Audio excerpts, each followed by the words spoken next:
We're on episode 10 of the Triathlete Hour. I'm Kelly O'Mara, your host and the editor-in-chief of Triathlete Magazine. Hopefully, you also caught our new podcast, Triathletes Fitter and Faster, which is 100% focused on the training topics you need to get fitter and faster.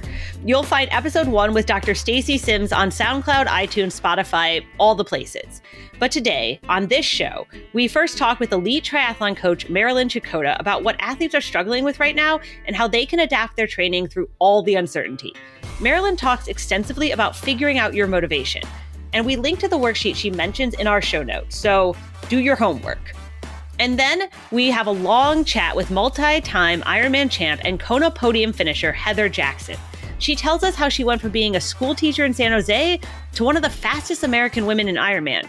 What made her quit her steady job, change her whole lifestyle, and move to San Diego to become a pro triathlete?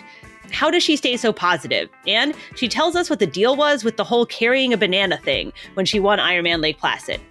All that on today's episode after this short break.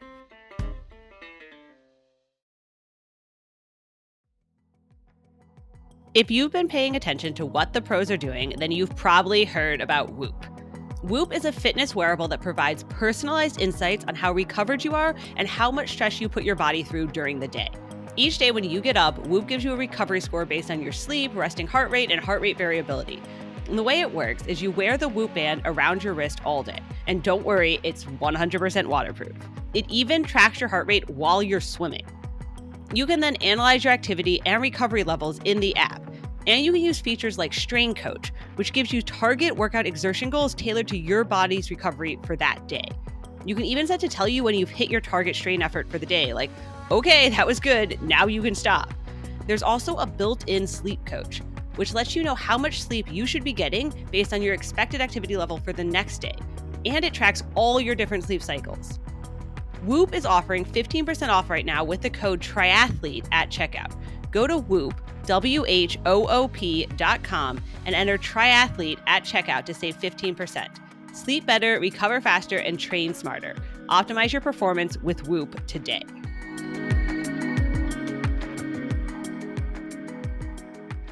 Okay, I'm here with Marilyn Chakota, one of elite triathlon coaches. And I have to say, I feel like I should carry this. My coach too, so this could get super personal, right?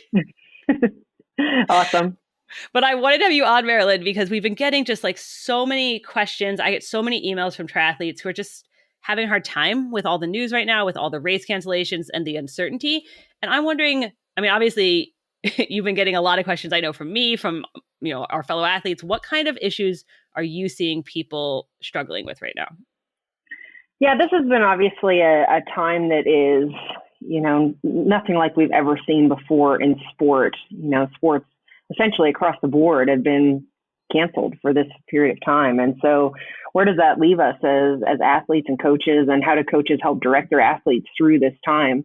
And, every person's circumstances are a little bit different in terms of, where they live, what they have access to, what they don't, what their personal goals are, where they're at in their athletics. And so as coaches, we really have to help athletes navigate through that and stay positive. And, I think first identifying for each athlete where their motivation comes from. So that's going to be really important. So number one, what are their circumstances? What are they dealing with? And then where does their motivation come from?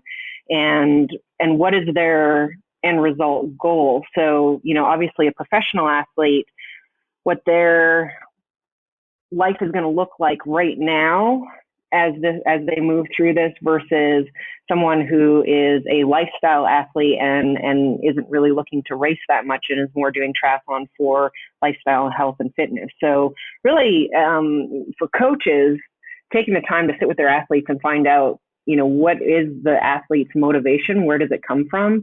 And then developing a plan that's in line with that athlete's motivation and goals, their long-term outcome, why are they doing this sport and what are they trying to get out of it, and making sure that that's all in line. And I think that's really the first step for a lot of coaches and athletes as they navigate through this. So obviously, if your goal is to go to the Olympics and now the Olympics are canceled, that's going to be an entirely different conversation than, hey, I'm just looking to improve my health and my lifestyle and And, I do this purely for improvement of my own personal, development and goals that way. So that's step one. I think that's super important as we move through this. I've been saying to a lot of athletes, in terms of mental health, as we move through this, it might be a good idea just to shift your mindset towards really long term. In other words, a very simple way of putting it is saying, let's just start right now thinking about 2021. So if you just, because I think that anticipation of waiting around, like, is it going to be June? Is it going to be July? Is it going to be August? Is it going to be November? And we just really don't know at the moment. And so I think if we can just say, hey, let's shift our mindset of whatever that is, wherever your motivation is, your overall development, your goals, that's a personal conversation between you and your coach. If we just shift that plan that you developed together towards 2021 being your pursuit of where you're going to be the strongest, then now the whole idea of that changes, and the motivation towards that changes, because we're really shifting towards 2021 versus are we sitting around and waiting for next month, 3 months, 6 months, and just sort of in that like lingering, hanging on sort of gray zone. It's like we clearly are going to wait until then. And if something happens before then, fantastic. Maybe it's icing on the cake. Maybe it's a preparation. You even say to your athlete, well, if something happens to open up before then we can make a decision together whether this can be a piece of the puzzle to work towards that 2021. Or is it maybe even smarter to say, even as things open up, you make a personal decision together whether you are ready to jump back in the fire, or we just simply make that call to wait till 2021. Each athlete, you might approach that differently. So, one athlete might say, I'm going to do some local running races, or I might, jump into, if there's some local triathlons that open up, or perhaps they're ready to even jump in the fire with the big ones that open up later. It's going to be a little bit different. Someone else might say, hey, I really want to just wait and ride this time out and let all the hiccups and see how this is going to play out, and just sit on the sideline for a bit before I jump back in and you want the you don't eat the first pancake, right? You always like let them figure out how to do it first. It's like cliff diving. You go first. Right. Let me know what's on the bottom there. But yeah, so I think it's going to be a little bit different for everyone. So that is something, I think it's something Heather Jackson says later in this episode we were talking about, where there's something really hard, I think, about being like, okay, it's fine, I'll just wait till June, and then June gets canceled. Okay, I'll just wait till July, and then I'll just wait till August. And you keep having to and I think that's been what's really emotionally hard for a lot of us, for a lot of athletes, just the not knowing, and you keep pushing it back. And so, I personally have felt like I'm just not going to even worry about this year. But a lot of people, they're signed up for races. They aren't going to get their money back. They have it on their calendar, and they don't know if they should be training or not training. It's hard to know. Yeah, and I think if each athlete can, like I say, you sort of figure out, and you and I talked before this episode a little bit through email about if you're intrinsically motivated, or if it go back and revisit those a little bit. So am I doing this for mastering a skill? Am I trying to, okay, so you look at it, I need to get to a level where I want to win an Ironman. So what are all of the skills that I need to master in order to get to that point? And maybe go back to the fundamentals, and you can look at it as I have this opportunity of time to rebuild from the ground up towards that goal long term. And I've talked even a lot about, look at things, if you're an Olympic athlete and COVID wasn't in the mix and you're at the start of your 4-year journey, you and your coach set out a plan to say, okay, 4 years from now, we're going to peak for the Olympics.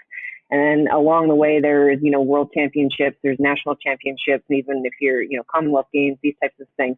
So you could look at this time period like that and say, okay, I'm not going to race till 2021, or even if I get to before then, those are going to be building block moments towards 2021.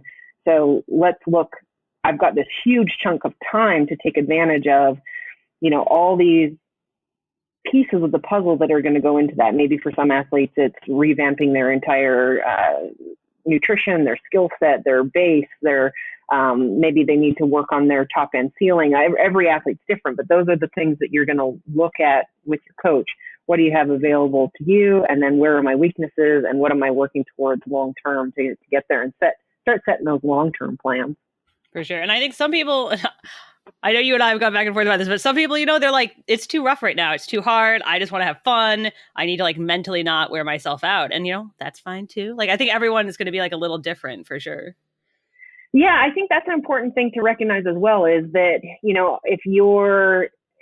if you're struggling in terms of, I don't want to keep this massive amount of structure and push for something big at the moment, that recognizing that, as a coach, you look at your athlete and say, okay, we need to step the pressure piece of this back. However, I need to keep this athlete rolling forward in the development phases towards their overall goal, because if we get too far away from that, now we've got to take even longer to get there, or maybe they've gotten too far away from the base level of skills, fitness, just level of overall performance to be within reach of the goal that they set for themselves, that when things are back to normal, you're in a good position going forward. So, if the athlete's sort of mentally tapping out and saying, I can't, this is where I'm at mentally, then the coaches out there need to say, okay, recognize that this is where you are mentally. However, I need to now set a plan forward to keep them as close as possible to what they're going to need to do to come out of this and still be there with their best foot forward and ready to work towards those goals. And we're not starting from complete ground zero, or perhaps let a window of opportunity go by that is too far away. And mental part is a big part of it, right? You don't want your athletes to come out of this time period completely burnt out. So you need, as coaches, you need to listen to them and say, yes, this athlete does need less structure, or they need maybe just a little bit more freedom, or they need to have a lot more fun. I have athletes doing everything from, some athletes, they want to participate in a lot of the challenges and Zwift online races and all of those virtual things. Stuff. Okay. Yeah. Yeah. Because they're extreme. I can't ever say that word. They're motivated by, results and other stuff. Extrinsically motivated. Extrinsically. I can't say that word. I have such a hard time with it. So they, that is really important to them, and keeping it fun is going to be better for them and their overall development when we come out of this and we do get to work towards a real race, versus if I said, no, you need to just stick to your plan. Instead, I'm like, okay, well, let's use these races within your plan, and I'm going to actually teach you tactics and how to get after it and how are we going to win some of these races. And we use those as motivators to keep them excited, having fun. Because part of the biggest battle is just keep turning up every day, right? I mean, right. That's the battle of training, is you just keep turning up every day.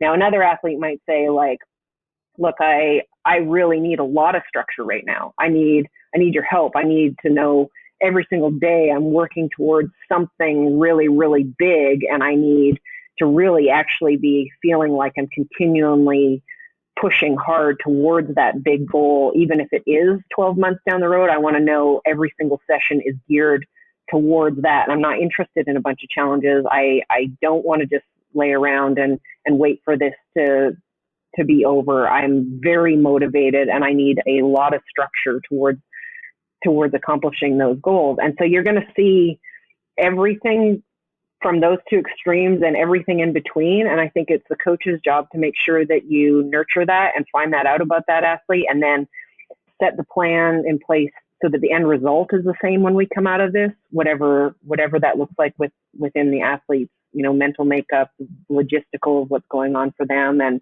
ultimately set them up for success as they come out of this. You don't want them to be, coming out of this having to start over or just maybe even turn away from the sport. No, you don't want them to quit because of COVID. Yeah, exactly. We have been talking a lot. I mean, I've been hearing a ton about motivation and, what motivates you for the last 2 months. And we've been talking a lot about extrinsically versus intrinsically motivated. But there's a way that, so sorry for people who don't know, that means like kind of being motivated by the outcome versus being motivated by the process itself. And people always talk about it as if one is better than the other, as if being motivated by the process is better than, being motivated by racing. But I love racing. Like, racing is great. Like, yeah. So yeah. I don't think one isn't necessarily better than the other, right? I agree. No, no, one isn't better than the other. And I even had some great conversation with both athletes about, what, so some people will say, well, what motivates a person? It might be that we talk about it always needing to be happy or very, positive and all of these things. Well, some people are motivated by anger or Like they're Michael motivated. Jordan, right? Yeah, I mean, you see, very, very successful athletes that are motivated, even by competitive spite, or there is a wide variety of emotions or things that motivates athletes and brings out great results. I think as coaches, it's our job to figure out, like I say again, with each athlete, and it changes too, which with each athlete, what motivates them at that time. So like what motivates an athlete through COVID and what motivates an athlete in a normal race season is going to it might look different. Or as they develop as an athlete, what motivates you when you're a beginner versus as you advance through your development, or when you're a professional, and then when you're retired and doing it for a lifestyle. I mean, your motivations are going to change.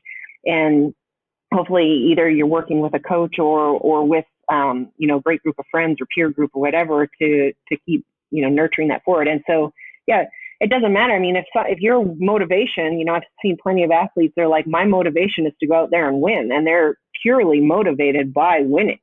And I don't think that there's anything wrong with that. It's just, navigating what the best plan to keep nurturing that through this time. And so, like I say, there's different outlets for that. So maybe you place in your program different test sets or 5K sets or virtual races, and you continue to nurture that so that they keep getting better when the normal races aren't available right now. And someone who's intrinsically motivated by the process, you're going to keep revisiting more of the why are they doing this day to day? What is it? Why is this personal to them? More of, keep documenting all of those things, revisiting those and keeping their motivation high through that process. So, and you sent me, yeah, I was like, you sent me a questionnaire thing that people can take to kind of figure out their motivations, which I might link to in our show notes and stuff. So if people want to kind of ask themselves what they're motivated by, they can. Yeah. It sounds like a lot of work. How much are you spending like talking to your athletes right now, working them through this stuff? Yeah, the sports motivation scale. I mean, anyone can look that up. You can Google that and you can do it yourself. Go through the little questionnaire if you're unsure how you're motivated. There's lots of little workbooks out there. There's real simple ones. And again, I'm such a big believer in that. Coaching is the business of. There's an element of relationships, right? I mean, your job as a coach is to figure out what each athlete needs to get the most out of them. Whether it's if they're lacking in an area of skills or education, or whether it's physical, mental, nutritional, whatever that is. And so again, some athletes there right now, they don't really need me to talk to them a whole lot. I had an athlete email me the other day. He's like, well, he's in Panama, so he's really locked down. They're allowed outside 2 hours a day for essentials only, and it's been that way for like 8 weeks, and they no end in sight. And so I didn't need to have a conversation with him. He just took it upon himself. He emailed me. He said, for the next 8 weeks, I'd like to increase my STP. I've got available to me my trainer, and that's it. I can focus 1 hour a day and work pretty hard on my trainer, and I'd like to test now, do a block to increase my STP, and 8 weeks from now, I'd like to retest, period. Boom. That was it. I didn't need to do anything other than set the plan in order for that to happen. And then I have other athletes that, they're needing more emails, phone calls, Zoom calls, group connects, challenges, different things. They're needing a little bit more direction from me, or maybe a little bit more structure or communication and conversations and that kind of stuff. So I hate to sound repetitive, but in coaching, it always is. It depends. It depends on the athlete. Yeah. I mean, I guess that's true. If you're saying it doesn't depend, then you're probably wrong, right? So right. I mean, it's not a one glove fits all type thing if you're really in it for helping people be better, because everybody's different. Yeah. All right. So what is like, not to then, to pick one thing that everybody can follow. What is like a thing that the thing, you've kind of been hearing a lot that, people are getting wrong right now, or that would help them through all this? Yeah, so and I'll even give you two just to help you out here. Two things that I will advise people and that I've been saying pretty consistently is no matter how bad you feel right now, just don't stop. So keep some level of whether it be from very extreme to very, very driven and all these goal orientated and like all these great things we're talking about to, hey, I only have enough energy to do something, for 30 minutes a day or, 5 days a week or whatever. However, I'm saying don't stop so that you have to start from ground zero when you come out of this. So that would be the first is continue to stay connected in some way. And then the other piece of advice is what we already talked about, I'd say, is if you can shift that mindset to instead of thinking about hoping for right now, what about June? What about July? Because we can't control the unknown, shift your entire mindset to let's just focus on very long term, which would be 2021, 2022. What do I want to do 5 years from now? And set all of your expectations, goals, and plan towards those long-term development for you in sport and in health and in life. And then I think you're going to start to be able to develop a plan for yourself that's going to feel a lot better if you're struggling right now. Yeah, I had to go through and delete the races out of Training Peaks, so I stopped getting like the notifications emotionally. Exactly. Well, thank you so much, Marilyn, for talking to us and for all the advice. And I'm hoping, it helped some people. Awesome. Thanks so much for having me. And always happy to help. We're triathletes. We like to know how we're performing and how we could be better. We want all the data. And that's where Whoop comes in. Whoop is a fitness wearable that tracks your heart rate variability, sleep, activity levels, calories burned, and most importantly, recovery. Every day, Whoop gives you a recovery score based on how your body is recovered from the day before. So you can know if today's the day to tackle that huge workout or maybe adjust and pull back a little, take an extra nap. Whoop is offering 15% off right now with the code triathlete at checkout. Go to Whoop, WHOOP.com and enter triathlete at checkout to save 15%. Sleep better, recover better, and train better. Get faster right now with Whoop. All right, I'm here with Heather Jackson, the current Ironman American record holder, many-time Ironman champion, and you just drove back from Arizona to Bend, right? Literally, yeah. Well, I guess 2 days ago now, but I've lost track of what day it is. Everyone, what's the joke? Time means nothing anymore. It's fine. Exactly.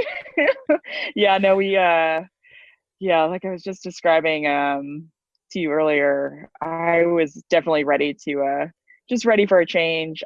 Wadi, my husband, and I were obviously trying to respect the different things going on right now, just with travel and social distancing and all that. So yeah, we were kind of holding out down in Tucson, and I was ready to get back up here to Bend. So finally convinced him. He's more of a desert heat rat, and I'm more like mountains, cold air. So every year it's not a battle, but it's like I always want to come back here earlier, and he wants to linger there longer. But we're back up in Bend. I was going to ask you, how did you guys end up in these because I remember you used to live back in the Bay Area. How did you end up in the Bend, Arizona triathlon thing that everyone does? Yeah. I know, it's so funny, right? Yeah, because my triathlon days started in San Jose area. So I had moved to San Jose, California, right out of college. And met all the local triathletes there and kind of got into the sport the most there. And that's where I met Wadi. He was working for Triathlete magazine for 12 years. So he had come up with then editor Brad Culp, and those were they were the two oldest people I know in the sport, or longest standing. So him and Culp came up, did an interview on one of the local tri teams, and then we all went out that night and had a pretty late night, the three of us. So that's where I met Wadi. I didn't start dating him until almost a year and a half later, but we just kind of stayed in touch, and I'd see him at races and stuff. And then he convinced me to move to San Diego, where he was at the time. But my brother has lived in Bend for about 10 years now. So we started visiting him and fell in love. And So that's how we end up in Bend eventually, after a few years in San Diego. And then I used to come down to Tucson for training camps with my previous coach, Cliff English. And so that's how the Tucson thing started. And we were just renting a VRBO every time we'd go down there for a training camp. And then all my Kona preps have been done in the heat of Tucson. And so we just realized all the money we were spending on Airbnbs and VRBOs, like we could get a place there. So we finally were able to get a spot down there. I think 3 years ago now. Oh, so man. Yeah, pretty lucky. Feel very, very fortunate to have that possibility. Yeah, the two spots. Right, you're like living the dream now. I was going to ask you later about how you got into the sport, but I feel like since you just brought it up, I mean, you started as like age group athlete. You were a teacher, like an elementary school teacher, just like doing this for fun on the weekends. It wasn't like, oh, I'm going to be a pro at this, which I don't think people like realize that at all. Yeah, no, totally. I was age grouper for probably 3 years, 2 or 3 years, right out of college. Again, like my mom and dad were doing a local sprint tri back in New Hampshire, and I was home from college for the summer and went with them. So that was my first one ever. Did a few more that year, but then fast forward a year and I had graduated and I got the teaching job out in San Jose. So I drove cross country with my sister, and then I looked up the local tri teams in the area. And then at the time, Becky Lavelle was like one of the top pros, and she lived in Los Gatos with her also pro triathlete husband, Brian Lavelle, and they would run different kind of group workouts in the area. And then I hooked up with the local tri team through them, and I was raced on the age group team. Alcis is what it was called at the time. I think that was 2 or 3 seasons. And I was teaching it was called the Harker School. I mean, it's still there, in San Jose for 2 years. It was during then that I met Waddy, and Waddy's like, you can always teach, you can always go back to it. You can always try to give this a go. So he's like, yeah, I can help you out as best I can. And he's like, you should move down to San Diego. Like, I can help you out. And so, it was at Wildflower 2009 that Waddy was there for Triathlete Mag, and he was like, yeah, just do it. Just make the move. And so I remember I went back after Wildflower. This is why Wildflower is such a monumental piece of my life, really. Just so many different things there. But he said, okay, you should give this a go. So I went back, told our principal that I was going to be done after the school year ended, which was about a month later, and packed up and moved down. Okay, how good were you at the time though? Because I feel like there are some times where people were like, hey, I'm going to quit my job, move to the city I've never been to, and become a professional athlete. You'd be like, Right. Yeah, I mean, I had been winning my age group, and then I would compare it to the results of pros, and I had a few results here and there that would have placed me, I don't know, maybe like a top 10 or top 5 with the pros. So there were a couple where it was like, okay, I couldn't swim I still can't swim, but I was getting out, like, I can't even remember what I used to swim a half in. It was very far back from the front women. So I want to say I was in like the 40s for some of them. No. So like 20 minutes behind. But I could bike because I had the leg muscles from hockey. So I had all the skill during those kind of first years were all on the bike, just having just skated for 20 years of my life. But and then I couldn't run either. So it was this you like get out of the water time. really far back, you bike your way all the way up, and then you just like try to hold on. Walk in, yeah. Exactly. Oh no. That's true. You did hockey like your whole, you played in college. That was your sport. Why didn't you go pro in hockey? Yeah, that was the goal. For women, there wasn't anything as a thing, especially then. The only thing really was the Olympics. So I tried for the '06 games and didn't make the team. And that coincided with my senior year of college. So after that, there was nothing. Now there is actually like a minor league program, and then there's some other kind of semi-pro leagues in Canada and Europe for women, but it's not like there's an NHL for women. So it was kind of like, yeah, what am I going to do now? And I didn't pick, triathlon was just random. It wasn't like, oh, now I want to do triathlon. Like I literally just was supporting my mom by going with her, and it sounded like a fun like adventure, but I didn't even know what it was really at the start. You're like, wait, explain to me what we're doing. Yeah. Well, the first one I ever did was a mountain bike, not technical. It was just like I rode my mountain bike. It was a 12-mile mountain bike to a lake. You swim across a lake and then you ran up the ski mountain. It was in New Hampshire. But I just thought like at any rate, or all races were different possible. Like I didn't know there was like a specific order. It was always swim, bike, run, or I thought they were all just like, yeah, you're going to swim and bike and run, and all of them are different. We're just going to make it up. Yeah. Yeah. Sometimes you bike first, sometimes you run first. That would be more fun, I think, actually, if it was just like, yeah, or you didn't know until you got there on the day. Like that could be fun. So since you did spend like, a long time of your life really dedicated to, another sport at elite level, and then you were doing the age group thing for a while, and then you kind of transitioned. What do you think was the biggest change? Like, this is what I'm curious about, between being an age grouper and a pro. Like, what did you have to really shift mentally and physically? That's a good question, actually. I think it's more like you have to be way more disciplined, because I used to just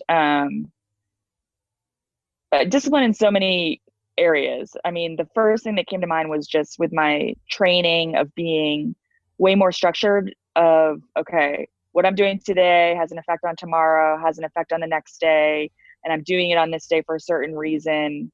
It's going to affect my fatigue level tomorrow in this way. Like, I used to just go to all the different group things in San Jose area, like all the track workout, the group rides, and just go as hard as I could and hammer every workout. I think that can sometimes be a common theme with age groupers, just ones I've worked with before at camps, or like you just go hard every single workout, every single session, every day. Because as an age grouper, you usually have another job. Like, it's not your profession. So you're getting off work and you only have an hour to work out, or you only have an hour before and then an hour after. So everyone is hard. And I used to do that when I was teaching. I'd swim in the mornings, and then in the afternoon, just hammer whatever it was that I was doing, whether a bike or a run.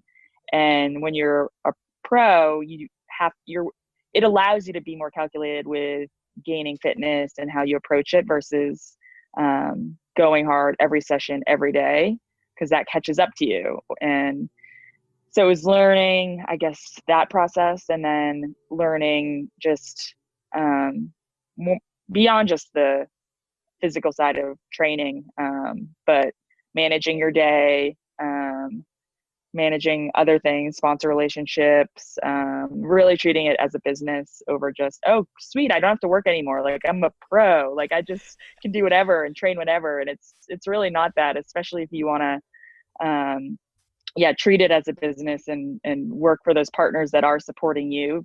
And I was so beyond lucky to have Waddy kind of guiding me, because he had been in the industry for 15 years, and he had a lot of contacts, but he also knew the other side of things. Like, okay, this company wants to support you, they're going to pay you actual money, that's your job now. Like, what are you going to do for them? And so just staying on top of those relationships as well. As just wanting to train all day every day. I know a lot of people think pros just like hang out all day, but pros are really busy. They're very busy. Yeah.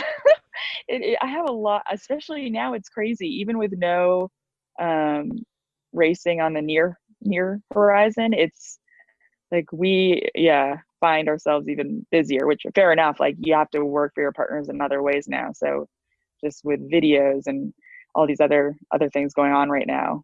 Oh, for sure. Zoom happy hours, all that. Yeah, exactly. I know we like didn't even talk about quarantine and like how you're dealing with it and everything. So you were in Arizona when shit went down, when things happened, with Eric and Paula, right? Because we talked to them a few weeks ago. Oh, nice. Yeah, totally. Oh my gosh.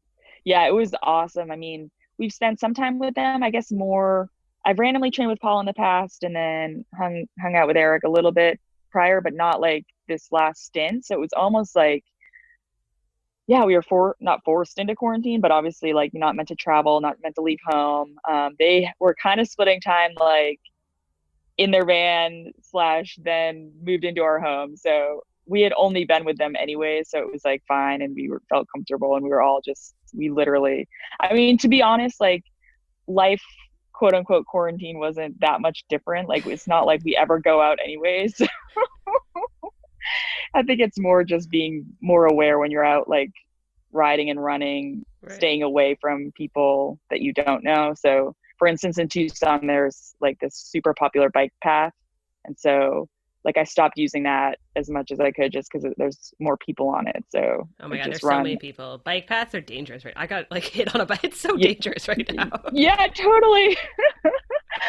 Yeah. So that was more the change that versus like going out to restaurants and stuff. Cause not rarely, but yeah, it's not.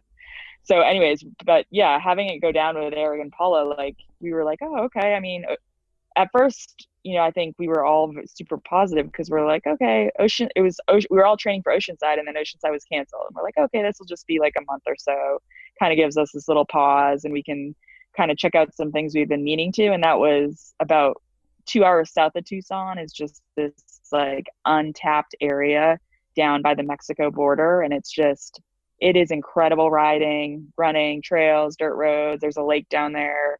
So we the 4 of us went down there and just camped out for, we were down there for like 3 weeks total, but we came back up to Tucson a couple times just to do laundry and like check in on internet and stuff like that.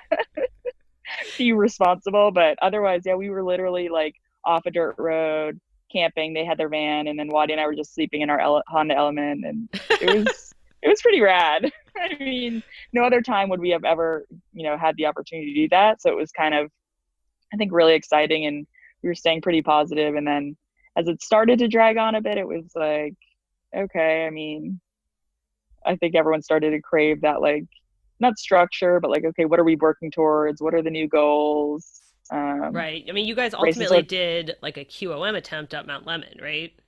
Exactly. That kind of came out of that. We came back. We were like, all right, like now what? And we were kind of all just like hanging out for a couple of days. We were back up in Tucson, and then Paul and I we had been watching the battle between Lionel and Sam Long, so that was just fun. And we for Wadi Yang support Sam Long, and so Wadi and him are pretty close, and he had been keeping Wadi up to date on, I'm going to go for Lemon again if you want to like get any photos or photo shoot, because Wadi's obviously always trying to catch assets for that. So, and Paul and I were like, oh, we should do that. But we're not like, we're like friends and not that like, I don't know what the word would be. So we were like, how should we do this? Like, should we just do it together? Should we like go a minute apart but we decided on Sunday and then got up and did it Monday morning. So she crushed it. I was gonna say the fact that she took that QOM, that a triathlete could take it, because very, very good cyclists have done it. Right. Like pretty crazy. Totally. Yeah. No, she is. I mean, yeah. I already knew she was super strong, but she just, it's tough too. Like it was pretty windy that day. Like those sort of things you never know. Like sometimes you need the luck of the draw of like, okay, it's going to be windy. Is it different things? I mean, obviously Sam and Lionel look like they like really study. Yeah, I think they went like all in on like, it was like full on Kona prep style race course. Exactly. But so you've been like adjusting your goals some and stuff through all this. Is that like, because obviously at this point, I mean, we don't know when racing is going to resume. Nobody knows. So how are you kind of adjusting and like staying focused week to week? Yeah. So at first it was that, initial thing of, okay, Oceanside's canceled, which for me was completely fine because I'm always usually slow to get going in the year. Just that first April, May can be up and down for me of just like, I usually take a very long off season. So I shut it down fully after Arizona. And then December, I don't do much, like I snowboard a ton. And so then January, February, I'm just getting going. And so, yeah, it was like, okay, that's fine. But then when you start to realize I thought, okay, my season will start with Chattanooga 70.3, which, Like in the summer. I've won, yeah, like later May. And I was like, okay, maybe if not even that, then maybe Coeur d'Alene. We'll be back up to Bend. Love Coeur d'Alene. We have an amazing homestay there. We drive over to that one and then fly out and do Lake Placid. And obviously, so yeah, I guess back to your question, if things have shifted, I think it clicked for me that triathlon was going to be delayed for a while.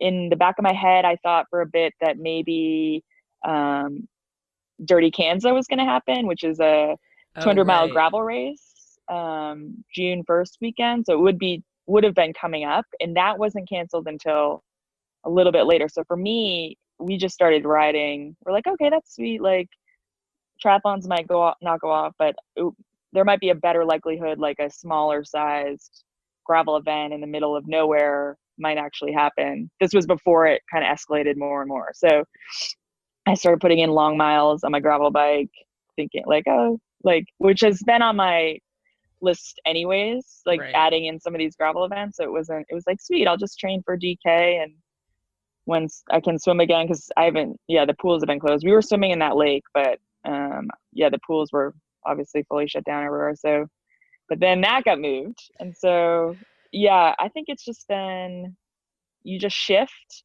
and then adapt, I guess, what you should be doing. And that what you should be doing, I think, is very personal. I know I have some friends that are just, crushing it, like motivated every day. I have some that aren't doing as much because it's technically, if you plan your year out fit for your certain fitness levels, we are technically back in like December, January. So, and that's how I guess me personally, I'm treating it as well. It's like kind of laying the base. This year is just going to be a very, very big base with month after month of aerobic work, strength work. I mean, I've thrown in a few things like the Mount Lemon. I did one of the Zwift races. Oh, you did? Okay. I did the first one because I was like, oh, cool. Like, let's check out what this was. And then you were like, this is crazy. I was like, this is like absurd. I've been doing like big gear work, and you have to like sprint all out for like, I don't even know that first. I had been warned, because Paula rides Zwift a lot. She's like, you need to start spinning up now, because we were actually on that first one in our garage together. She's like, you need to start sprinting now. And I was like, I'm sprinting. I'm trying. I swear. And then everyone's gone. I'm like, what? Oh man, that's yeah. So it sounds like you just kind of been you're going through the same thing all of us are going through, which is like maybe I can do this, and then maybe I can do that, maybe, but it just keeps changing. Are you finding it hard to deal with? I'm finding it hard to deal with, like emotionally. Oh yeah. Oh. Yeah. I 1000% cracked last week, which was why I think partly why we also came, Wadi agreed to make the drive up. I literally was just like done. And I think everything kind of sunk in. It just all came. Yeah. I slept for like 3 days straight. It was just, I don't know, stress, constantly being like, what should I be doing? I mean, I'm training a lot. Like I had a couple like 30-hour weeks. I'm training like 25 to 30-hour like Ironman weeks. Cause again, like you're saying, like everything is slowly readjusted. I wish I don't know, not like the Olympics where they're like, okay, it's just next year. It would be so much less stress if they were just like, okay, we're going to race next year versus like, is Lake Placid going to happen? Cause for a while, and I just saw it was postponed yesterday, but it's like, you keep thinking like, okay, well, I need to be ready to go if Lake Placid's going to happen. But it's not going to happen. It's not going to happen. But no. Yeah. I mean, exactly. It was weird to me that people, it is weird that you don't know. It's like you knew, but you didn't want to accept it. Like I knew, but then it's like, you don't want to fully shut it down because I had a great preseason this year. I had a great 3 months and I'm like fit. And then I've let it go a bit, like kind of went back to aerobic. But yeah, it's just this weird, I don't know. But so back to your question. Yeah. I mean, I've definitely had ups and downs. Last week was a rough one. And now we're back in Bend. I feel just a little bit, not remotivated, but again, it's like, what am I doing? So, I mean, we're planning out some different like gravel adventures, bike packing trips, stuff around here again, like not traveling, but within your own area, obviously. And just, I don't know. I mean, right now it's again, I keep saying the same thing. It's like, you just readjusted. Chattanooga 70.3 is tentatively August 23rd. Will that happen? Yeah. I know. I think, optimistic. It seems very optimistic. I think I've been getting a lot of feedback. I think the age groupers are going through a lot of the same stuff the pros are going through, because they keep saying, because they sign up for a very specific race, right? Like, they don't have the luxury of picking and choosing like you do. And so they like and they don't know, like, they probably, it's not going to happen, but how do you know? You don't know. It's still on the calendar. It could happen. Maybe. Do I stop training? Exactly. I don't know. Yeah.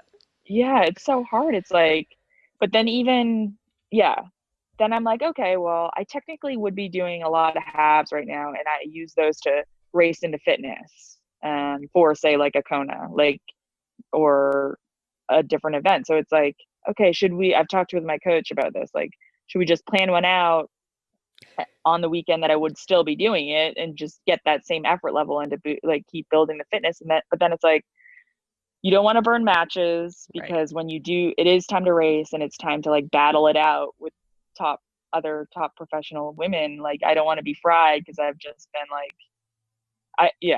I don't know. There's no right answer. And it's like, I think it's so like, on some days I want to go ride my bike all day, and then other days I'm on the couch like watching TV all day. So it's I think it's a very stressful time and very up and down. And I don't know that I think it's good to maybe set a goal to work towards, just to give yourself that daily motivation. But it's tough. Yeah. I wish I could. It's nice to hear it's tough for you too, because I think, obviously we've been hearing a lot about like staying positive and being flexible and adjusting your goals, but it's nice to know you're going through the same thing. We all are. Yeah, no, completely. I mean, I don't know. I'm sure there are people out there that are fine every day. I can't imagine it's that many people though that every day are like waking up like super motivated and excited. People who like never turn on the news. Those are the people. I know. Oh my God, I had to stop doing that. I went off social media too for a bit. Like, I'll go through these phases, like, because even if you just open your phone, it's like bombarded with just it's intense, something about it. And I don't even want to, like, I don't want to hear about it. I know it's there, and I'm not trying to avoid it or not talk about it. Just, I don't want to see one more, like, I don't know, social distancing post, or like, so-and-so wasn't 6 feet away, or it's like, the social media has gotten very intense. People have a lot of time, a lot of anxiety. I get it. It is what it is. Yeah. Right, exactly. But you're known for being like very positive, right? Like, we're always like, oh, Heather's always smiling and laughing. How do you like maintain that positivity, right? Like, does it just come naturally? Thank you. I try. I think I am just a very like, because sometimes Wadi or other people will be like, what? Like, not like, where is this coming from? Like, this is not a good time right now. And I don't know. I think I just have like a naturally very positive. I always try to make the best out of something, or like see the positive. I don't know.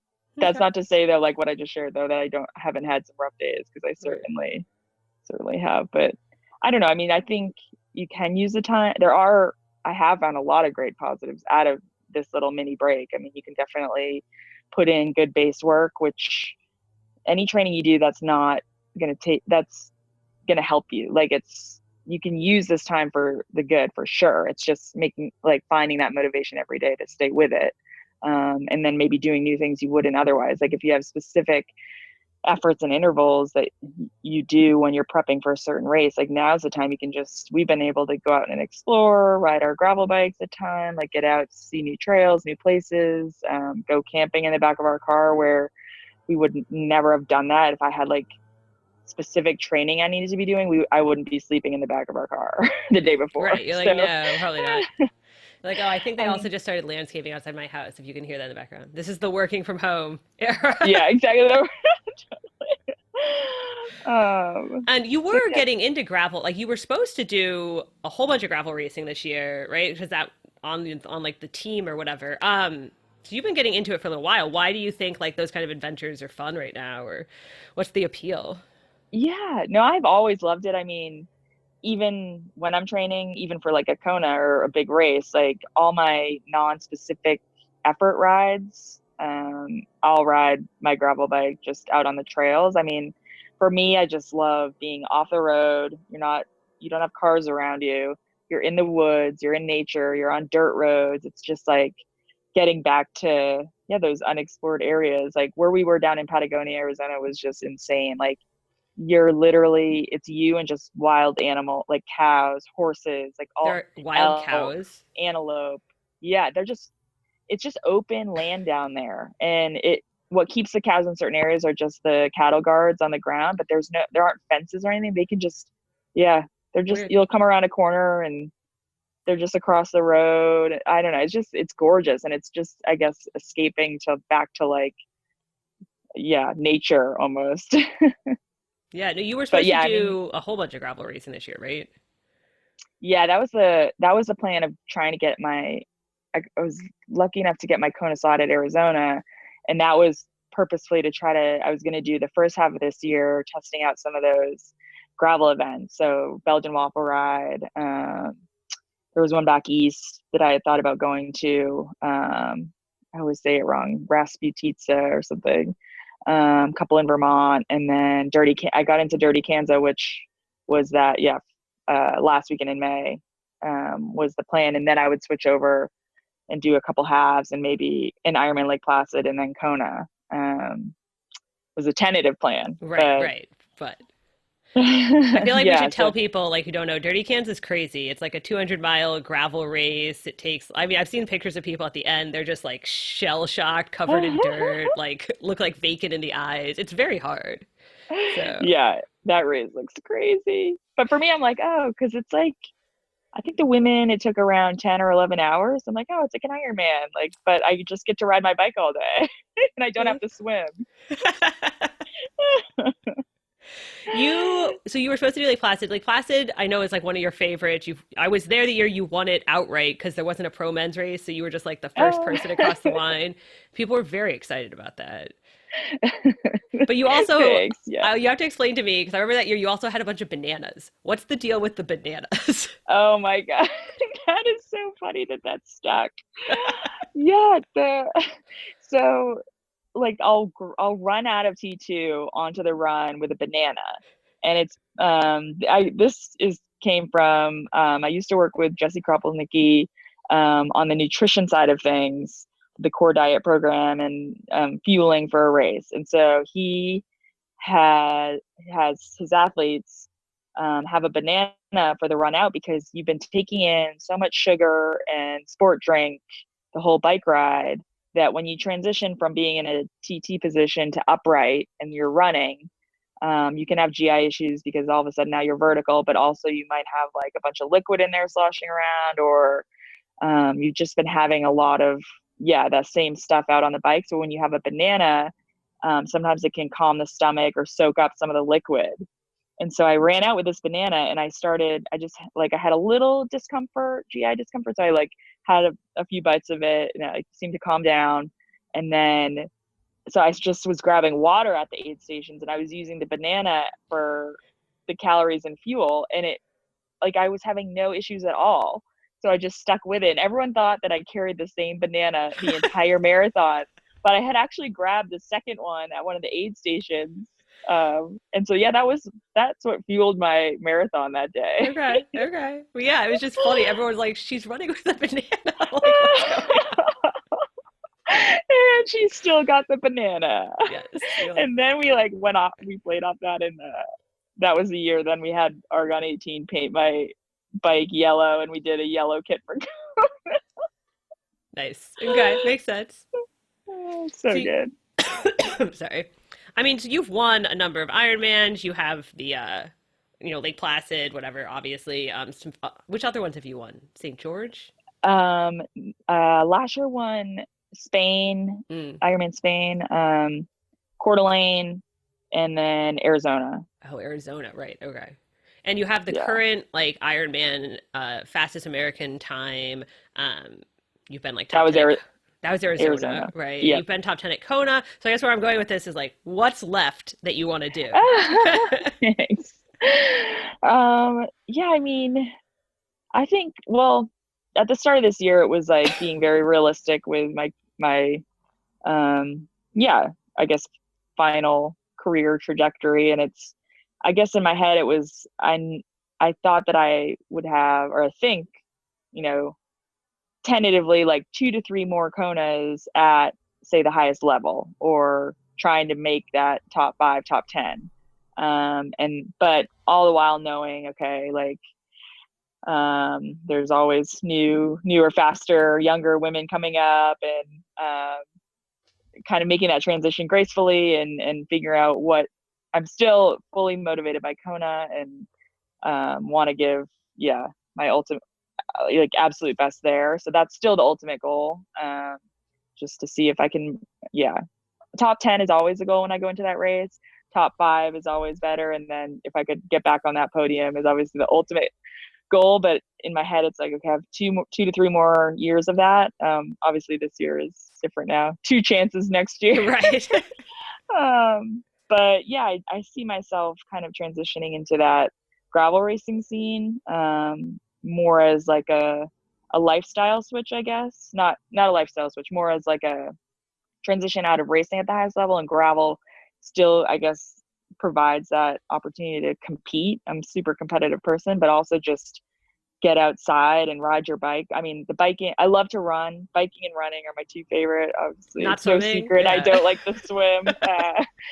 So when I don't have to get up and go to the pool every day, I'm probably not going to miss that. But I mean, I think some of these gravel races are awesome. I have a lot of sponsors, that are fully supportive and behind me to make that transition, and want to be a part of that. So that is like, I could never, yeah, thank them enough for that. I've already talked with a lot of them about that, and just kind of transferring over to that while, um, yeah, undertaking those, and then maybe get into some coaching or camps, or giving back to the community that's, yeah, given me so much. I mean, it's cliche and people say that, but I really do feel that, especially working with, some like younger females coming up that want to get into the sport. Because I remember being there. I mean, I was just out of college, and like, you remember that like excitement, enthusiasm, like wildflower as a college kid triathlete. Like, those were such fun times. And to like maybe find, yeah, females coming out of that same time frame that want to pursue the sport, would be super cool, I think, to Yeah. work with. There are a lot of So like good that's, women coming up too, for sure. yeah, totally. That's kind of my next, I don't know, whatever that would be, 5 to 10 year kind of Plan, thought. life, right? Yeah. You're not going to go back to being an elementary school teacher. Probably not. Ooh. Oof. I don't think so. I think it'd be better now. I mean, when I was doing that, I was actually teaching ninth grade, Oh, and I was 22. I was just out of school. So I mean, it was more having to deal with 14-year-olds who were like, Miss Jackson, like, my brother's older than you. Do you want me to introduce you to him? And I'm like, no, inappropriate. that's so funny. I saw a picture of you too from that time though, and you look like you had like now we think of you as like your super blonde mohawk and your tattoos, but you looked like a school teacher back then. You looked like long brown hair. It's like, oh my Yeah, God. totally. That was me. I know. I know. And then I met Wadi, who, when I got the job in California, I was like, oh yeah, I'm going to move to California. I had never been to the West Coast. Like, I went straight up New England, like small town in New Hampshire, and I hadn't traveled at all, and got out to California, and I was like, where are all the surfer dudes? Like, I was like looking for like the flat brims and surfer shorts and stuff like that. And like, I didn't even, I mean, I was on the other side of the hill in the Santa Cruz area. So I'm like Silicon Valley. So it's like, Right.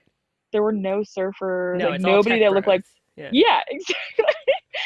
And then finally I met Wadi, and I was like, whoa, yeah, like, here, here's a tatted flat brim, like, Oh man. California.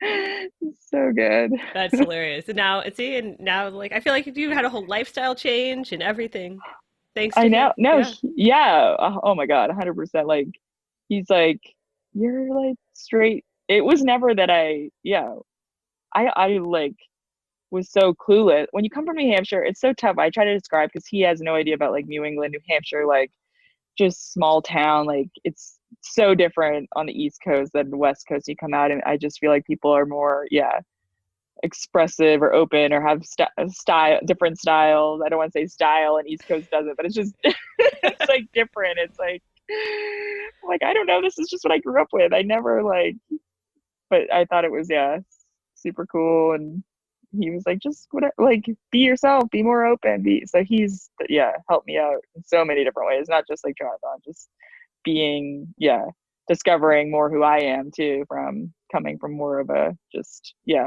I don't know, not having done that, I guess.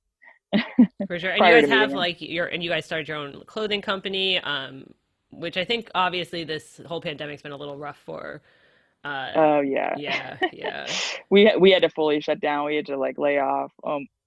I mean, lay off almost everyone. It's more like we shut the doors and then you furlough. Is it furlough everyone or lay them all? I forget. We did something so that then they could file for unemployment, stuff like that. So it's like, but everyone. I mean, we were able to get the approval to open with a certain number of sewers because we make it all in San Diego, and so we have a full factory there with sewers, and we are able to get qualified as an essential business just to make masks.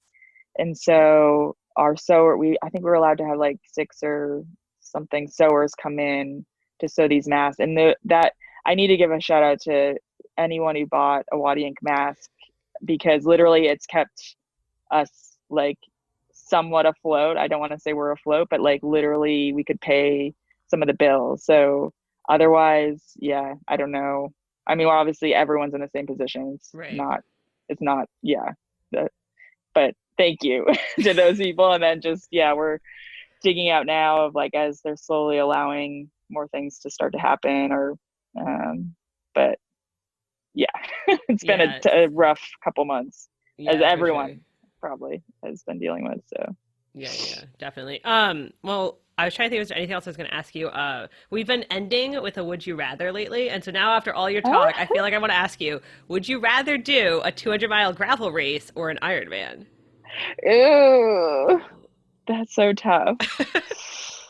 I don't know. I think I'm still like right now, if you said, okay, there's one event, there's 2 events happening and they're both on the same day. It's the only race weekend that's going to happen in 2020. Like Dirty Kansas or Kona, I would pick Kona 1,000 times over for sure right now. Ask me in like 3 or 4 more years, I'll probably have made the full switch over, but I definitely still have that desire to find what I can do at the Ironman distance level. But that is a tough one. You're like, I want to do DK so bad. That event just intrigues me. But if Kona and DK were happening this October and yet I had to pick, I'd pick Kona. For sure. Cool. Well, thank you so much for talking to us and for all of the, I don't know, positivity and real talk and everything. Yeah. No, thanks so much for having me on. Thanks to Heather, Marilyn, and all our staff at Triathlete. Don't forget to subscribe to Triathlete Magazine's podcast wherever you get your podcasts. Leave us a review if you like what you hear and share with your friends. And don't forget to keep training and stay motivated.